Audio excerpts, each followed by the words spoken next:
My lectures or exercise are mostly a meeting with students. I believe the learning happens when I talk about something important or show something important, and students listen to me and ask. There are lecture hours in the schedule, there is a lecture room booked, and I believe it is good for the process if I can see the class and conclude by verbal or non-verbal communication if student understands and interested in what I am talking about. And frankly speaking, this way of teaching is really comfortable for me because I am the only carrier of information in the room. And it does not take much efforts to spread it just by speaking it off. It is called synchronous mode of education when the learning happens when we meet. And learning stops when students leave the classroom.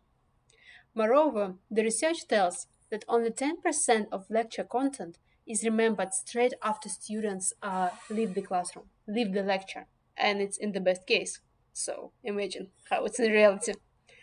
The amount of interactions in the classroom, if you sit with 100 fellows, is next to zero.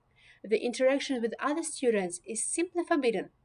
Students can hardly understand why they have to cycle through the whole city by 8 a.m.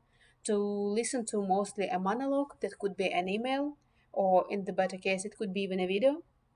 So, Professor, it is obvious that education migrates from synchronous to asynchronous mode, from instructor paced to student paced mode.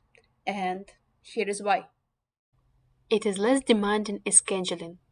It is repeatable, flexible. Asynchronous teaching enables rolling enrollment for the course or degree. It is easier to automate intermediate tests, assessments, grading, as well as the learning path tracking. It all can become pre-programmed. The learning does not stop when students leave the classroom. Learners open the course materials when they have time and the mood to learn.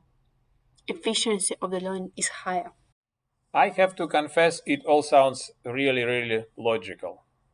And I think now I am ready to redesign my course from synchronous to asynchronous form. But how? The main idea is to reduce the amount of live meetings with little or no interaction. Instead of checking if all students are present, we should focus on recording the message that you plan to deliver. Prepare videos, and it does not have to be the videos that you shoot yourself. Uh, Instead, you can browse the internet and find very nice videos that are recorded by other professors who teach at the same topic, at the same subject as you. Who knows? Maybe his or her lectures are even better than yours. The same goes with any other type of teaching materials. For example, texts. Upload as a text what you're going to release as a speech, and students can read it as many times as they want, and they can enjoy it even deeper. Finally, having delegated most of your information transfer to asynchronous carriers, don't forget to focus on the design of interaction of the learner with materials.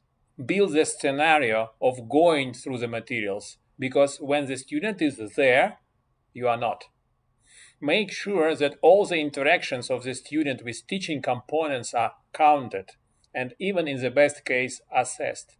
Prepare asynchronous evaluation tools as much and as many as possible.